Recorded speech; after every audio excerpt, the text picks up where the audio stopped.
This next lecture is going to cover the packaging process of garments after they are produced. Packaging can be defined as the process of packaging goods, or it can refer to the actual container and component materials that hold and protect apparel products. Packaging is not only an important part of preparing goods for shipment and distribution, but it can also be used for merchandising products.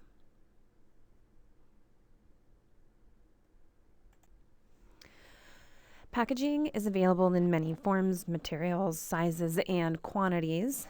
The most important functions of packaging include maintaining the shape of the product, providing support for the product, providing information to the consumer, such as brand, size, price, style, color,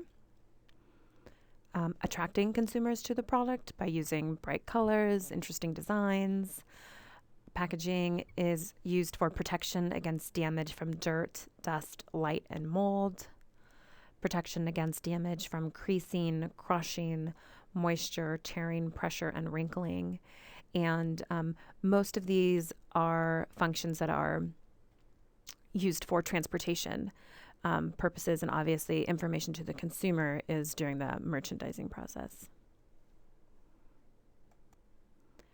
Shipping. After merchandise is produced, it's packaged and shipped to retailers in bulk. The end consumer does not see the outer containment packaging used for shipping from the factory. This includes the crates, boxes, bags, and packaging materials that are used during shipping. The main packaging items that are used are bags, cartons, boxes, and crates. And if you've ever been on the receiving end or worked in a receiving dock, you probably have seen these types of items. But if you're just working on the retail floor, you probably wouldn't have seen the shipping packaging. The main things when you're trying to calculate cost, the shipping price includes the covering and wrapping of the cartons and crates used during shipping. And so those things that are used are cartons, crates, hanger boxes, shipping boxes, packaging tape, and strapping. Those are all included in the cost of packaging when you're shipping. Merchandise packing or packaging. The materials used to pack individual product units for shipping or sale to the end consumer are known as merchandise packaging. Many products are packaged to ease the transition between shipment and placement on the sales floor. Floor-ready merchandise is packed and shipped from the factory, essentially as it would be stocked and displayed in the retail floor.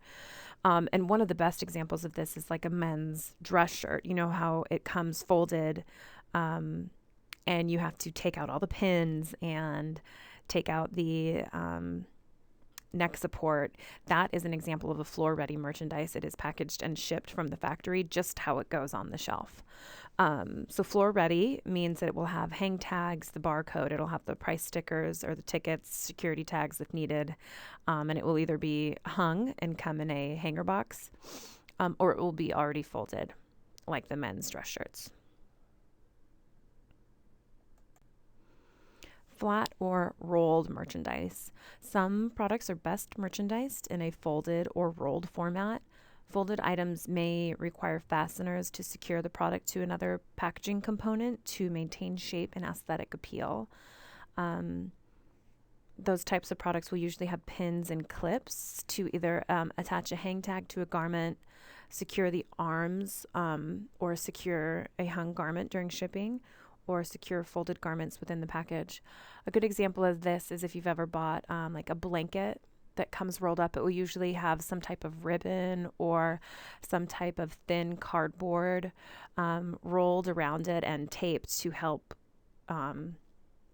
secure the product and also be floor ready. Packaging for flat merchandise. Some of the main items that I want to go over, there's more in your text, but the main terms that I want you to be familiar with for packaging is a jet clip, a pinch clip, a ballpoint pin, sometimes called a satin pin, a straight pin, T-pin, sometimes called a T-head pin, an X-clip, sometimes called metal clip. I've most commonly heard it called crossover shirt clip, a butterfly, and then a neckband insert. We'll go over each of these. I've got some pictures to help give you a better understanding of what they are and where they are used. Okay, a jet clip.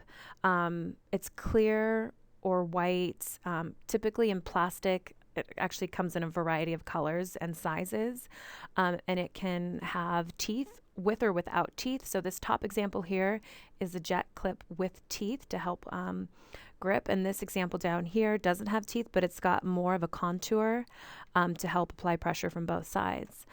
Jet clips are used to secure folded blouses, shirts, slacks, or jeans. And here's an example right down here of where a jet clip would be used to fold a dress shirt and then have the sleeve folded in such a way where just the cuff comes over. So if there's any, specific detailing on the cuff that this designer or company wants to merchandise, they'll just use a little jet clip to help hold that cuff on the front side of the garment. A pinch clip. This is a small C-shaped aluminum clip that can either come in a matte or shiny variation, and it is bendable.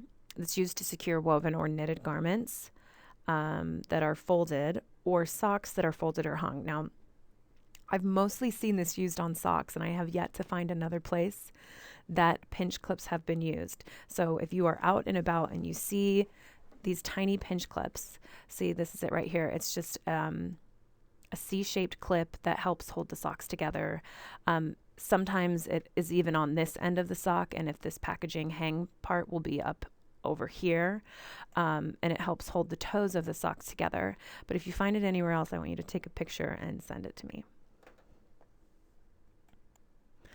Ballpoint pin. This is a packaging pin with a very fine diameter, having a rounded tip, and this is used on fine or delicate fabrics. This type of pin easily separates the yarns and slips through the weave of the fabric instead of penetrating and sometimes cutting the yarns. This can also come in a flat head, but this is a rounded tip. Straight pin. These pins have a sharp tip, and they also have a flat or rounded head. You mostly see them with a flat head.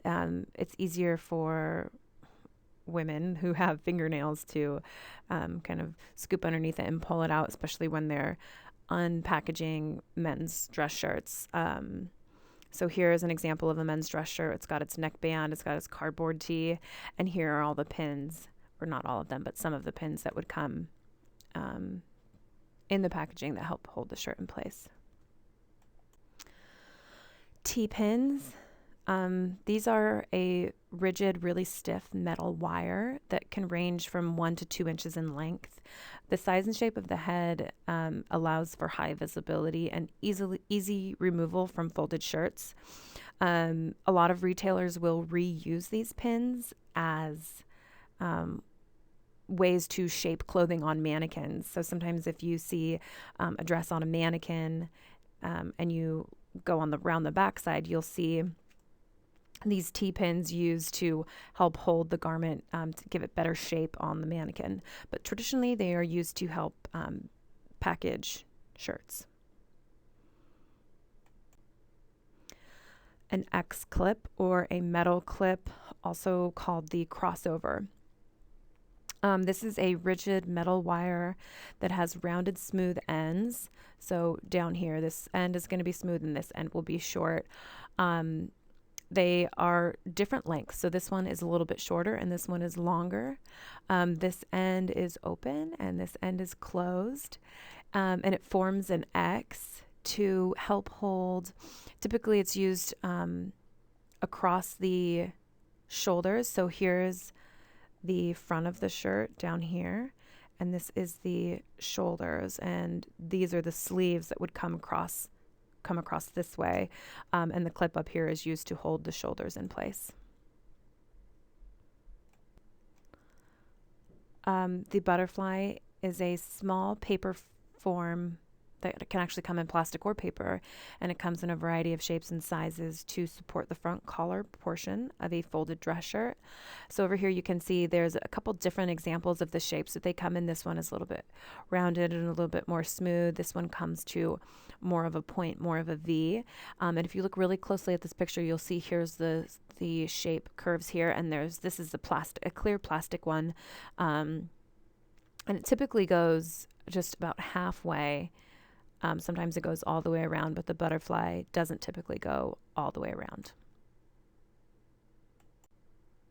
The neckband insert, again, this can be in paper or plastic, and this is a band that goes inside the collar, and it helps provide the support and maintain the shape of the collar when packaged. So here it goes on the inside, and the butterfly would come right here on the outside. So the butterfly comes to right about here and here, and the neckband insert typically goes all the way around. Here's another example of it in a different color where you can see it goes all the way around, and it's got these tabs in it so you can get it to the correct, here's the tabs on this one too, the correct length, because men's necks come in different sizes.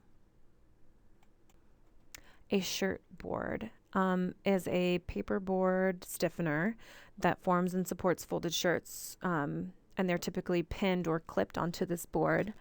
These shirt boards come in a lot of different styles. Some of the main shirt board terms that are used are an I board, an L board, a rectangle board, a square board, or a window board, and they just help fold t-shirts or dress shirts and keep them stiff. Okay, so that was all about packaging for flat items. Now I want to go over some products that are best merchandised and displayed hung, and how they are typically hung. Apparel items that are packaged on hangers are typically suits, dresses, some shirts, blouses, sweaters, coats, jackets, pajamas, trousers, skirts, shorts, socks, some tights or leggings, and then typically some women's and some men's undergarments are hung also. So we'll go over all the different types of hangers. There is a bra and panty hanger that is typically clear plastic that has a stationary hook and end clips. The end clips are used to secure merchandise so it doesn't slip off the hanger. So here it has these hooks, one on the top and one on the bottom, and then these end clips. So you can hang one or two items at a time on a bra and panty hanger. The next hanger is called a bottom pant or skirt hanger, and this can come in a variety of plastics or even wood. It can be clear, black, white, and the main thing that tells you this is a bottom pant or skirt hanger is these clips. Clips or clamps. Sometimes they can slide and sometimes they're stationary. These ones are stationary so they don't move in or out, but they're used to help hold a garment in place, and they can hang smoothly. A coat hanger, this can also come in a variety of materials. It can be clear, white or black, plastic, or wood, and the main thing is that it has a wide, smooth, sloped shoulders with a standard long chrome swivel hook, and this is used for hanging coats, and it typically has a swivel hook on it, which means it will be able to move around regardless of which way you hang the jacket on it. The next one is a suit hanger with a bar. So again, this is a long, smooth, contoured. It's got the sloped shoulders, again with a swivel hook, and it's got a bar to hang the trousers. and this is used to hang a suit jacket and typically the matching pants. Now there's a couple different variations within the bar. This one over here is your standard bar. It just hangs down, and there's no locking option. This one up here has, if you look really closely, you can see this twisted piece of metal.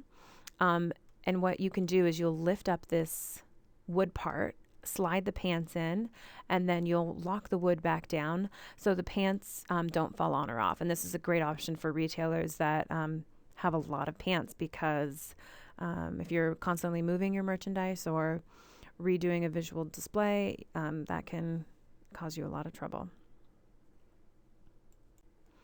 A combination hanger is a hanger that has both the notches at the shoulders for straps, and also has a bar with clips to hang matching pant or skirt. And this hanger has a lot of cool variations on it. So right here it has notches on both sides, so you could hang a blouse on it, and it's got this bar, and this has the movable clips, so you can bring them closer together if you've got a smaller pair of pants, or spread them farther apart if you need more room. And it also has these little hooks right here where you can use hanger tape if it comes out of the skirt or the blouse, if they're not long enough to go all the way up here. And we'll go over that in just a couple minutes. Another type of hanger is a top hanger, and this is typically used for blouses and shirts and sweaters that doesn't have a matching bottom. What identifies this one, it has these sloped shoulders with notches at the shoulders for hanging garments with straps, and it also has the other notches down here if the straps don't reach, or if the hanger tape doesn't reach this one, you can hang them on this smaller hook here. This comes in a variety of colors. It can have a swivel hook, it can have a stationary hook, it can come with logos, just depends on how the store wants it. And then you can also have these hangers with a foam cover option. For slippery fabrics, using a foam cover option helps secure the garment in place. And also helps reduce pressure points. Sorry about that. It also helps reduce the pressure points on the garment. If you've got a knit garment, sometimes it will put weight and then cause divots in the shirt. Okay, the last thing we want to go over is hanger tape. And this tape comes in a variety of colors and materials, and it's sewn into garments to allow the garment to be hung safely and securely. And typically these are sewn right in the arm side, right where the arm side and the underarm seam meets the side seam. We'll go over some of these examples in class, so be sure to review the terminology, get familiar with these words so we can do an activity identifying the different types of hangers and clips.